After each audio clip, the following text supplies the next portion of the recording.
Hey everyone, there is a big breaking news story that I wanted to share with you all.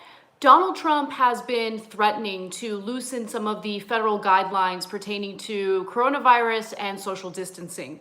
And so the story that we've been following is about how he was threatening to loosen these restrictions and open the economy back up prior to Easter Sunday or by Easter Sunday. However, he has just gone against the wishes of his own coronavirus task force, including the medical professionals who have been advising him on this.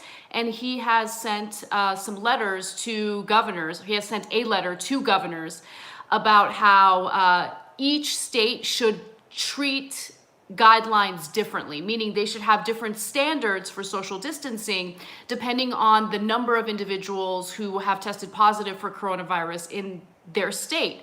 Now, the problem with this is pretty much everything, right? Like, he wants certain states to really loosen social distancing guidelines in order to get people back to work, but we still don't know the severity of COVID-19 in our own country because we haven't tested everyone. Tests are still not widely available, and so one of the reasons why you're seeing the number of coronavirus patients go up is because more and more people are starting to get tested, and we're starting to get a better idea of how many people have either tested positive for coronavirus or how many people have died. And I'm sure you guys have seen that today we had a grim news statistic.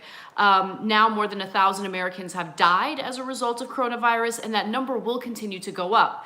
Now, the problem with loosening restrictions and telling people, hey, go back to work, is states are not individual islands, and even if they were, there's still a chance that coronavirus will spread, like through travel and things like that. And so if you have loose restrictions in one state because, first of all, you have incomplete data and you think that the number of cases is low in that state, who's to say that the few individuals in your mind, in Trump's mind, who have the virus won't then continue spreading it to people in their state, and then of course that's gonna go ahead and continue spreading into other states. We don't live on an island, and the problem is a few people having this virus can really escalate the number of people who end up contracting the virus if they're out there and they're working, they're in contact with people, they're communicating with people,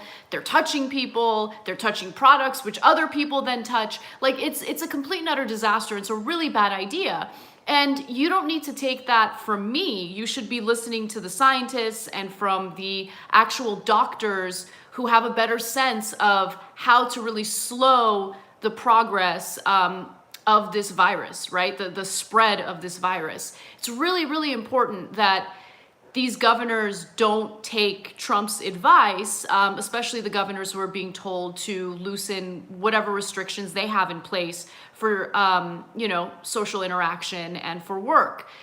Right now, we're seeing the damage that's being done to the healthcare system in New York.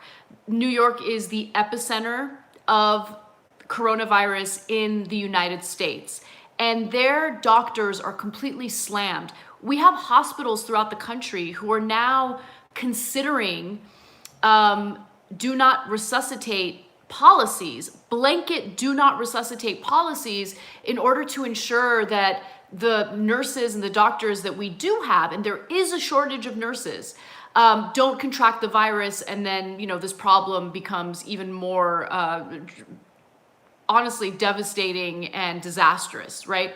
So Trump's advice to these governors is terrible. Keep in mind that we still have red states who are not taking the coronavirus seriously. Ron DeSantis in Florida is one example of that. But yes, Trump has decided to send this letter without any approval, without any advisement from the health professionals within the coronavirus task team or task force. And this is going to just further compound the problem, just make it worse.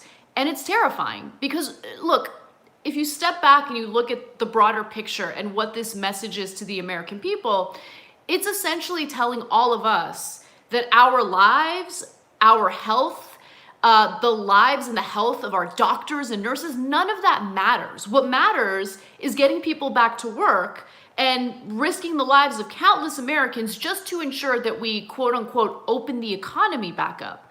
That's insane. And as we've talked about on the show, it's so counterproductive when you consider that it's not going to help the economy. I don't think it's going to help the economy in the short term. It's certainly not going to help the economy in the long term. And we're risking people's lives just to pursue Donald Trump's incredibly ignorant and short-sighted policy on opening the economy back up. No, this is terrible. And we should learn lessons not only from our own mistakes, but lessons from what other countries are currently dealing with.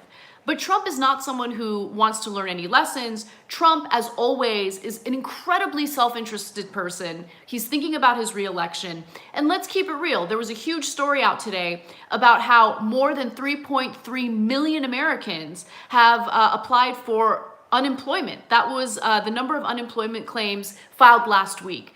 And that doesn't look good for Trump. That's why you have someone like Steve Mnuchin on CNBC arguing that the unemployment rate is irrelevant, right? Because they're trying to downplay what's happening in the economy right now. But here's the thing. Rather than trying to downplay the reality, the Trump administration should have taken action early, should have taken coronavirus seriously early and mitigated the impact of this pandemic. But they didn't do that. They did the exact opposite.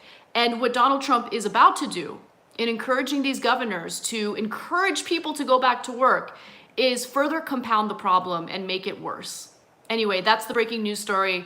If you are in a state where you're worried about your governor loosening restrictions, or maybe you live in Florida and you're dealing with Ron DeSantis, who isn't taking this problem seriously, we need to get active, okay? If you're a worker in one of these states, you need to strike, refuse to work, do not risk your life just so you can help Donald Trump's dream of getting reelected based on faulty data and based on absolutely no evidence whatsoever. So it's so devastating. This is what we're dealing with. It is the unluckiest situation to deal with a global pandemic with someone as incompetent and self-interested as Donald Trump.